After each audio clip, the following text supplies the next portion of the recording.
My mom died and left everything, from her savings to her house, to me. I moved in and her boyfriend cried about me taking their bedroom, so I kicked him and his daughters out. I, 19M, witnessed my parents' divorce when I was 6. A few years later, my mom got a boyfriend, Josh, and they started living together when I was 9. He had twins, both 4F, when they moved in. Their mother was not in their lives anymore, so my mom took them in as her own. I admit that I was a little jealous because they had her full time and I had her only 50% of the time. I think my mom loved them more too. I was a quiet kid and spent most of my time in my room when I was at my mom's. I didn't want any siblings. My mom tried to have me bond with her daughters but to no avail. By the time I was 16, I rarely spent time at my mom's place. When I went to college, I got an apartment even though my mom lived in the same city as my college. Mom tragically passed in December. Since Josh and her never got married for some reason, I inherited everything, including her house. I allowed Josh and the kids to still live there.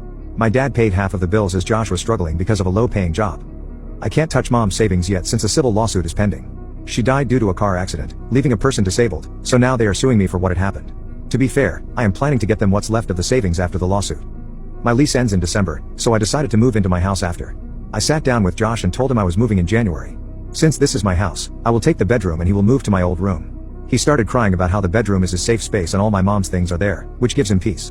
I told him he can move a few of her things to my old room, which was actually a third of their bedroom. He started crying even more, telling me that he doesn't want to abandon their bedroom. I was pretty pissed at that moment, so I told him to just get out of the house then as I don't have energy to deal with this mess. I have since cooled down, but 3 days later, he sent me a message to notify me where he left the keys and that they moved out. I found out they went to a homeless shelter. I got messages from my mom's side of the family about how I am heartless and cruel to kick them out, how the twins lost mom and home in less than a year. The twins texted me about how they can't believe their own brother made them homeless and asked me what they did wrong. My dad and his family told me I did nothing wrong. I do feel bad for them, but I still think I decide who gets what room in my house. Am I the jerk? Update 1. A lot has happened since my first post. We had our first mediation meeting about the lawsuit and we reached an agreement. I will have to pay 1/4 of the savings my mom left me, which is a lot less than I thought. I met with Josh a day after my post, and it was unexpected. I apologized for my hot-headed response. I told him I didn't really mean it and invited him back home, but he told me no. He admitted that it was actually very hard for him to live there. He saw my mom everywhere he looked and it was very hard for him. He took my kicking them out as an opportunity to leave the house without his daughters resenting him. He basically made me a bad man. He apologized for that. He didn't know his daughters called my grandparents and me. When he found out, he confessed to his daughters and to my grandparents what he told me.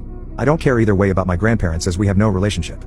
My dad talked to him before me, that's why he found out about what his daughters did. My dad wanted to help him so he called him.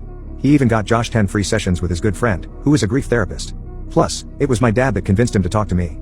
My dad is my hero and in this case, the real master of puppets. Josh will move in temporarily with my grandparents. I talked to my dad about the money, and I decided to give Josh the rest of my mom's savings. He can buy a nice apartment and still have some left over.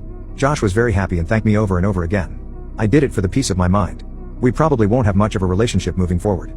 For me, this is a chapter of my life that is closed. I will probably sell the house after my graduation from college. It honestly has no sentimental meaning to me.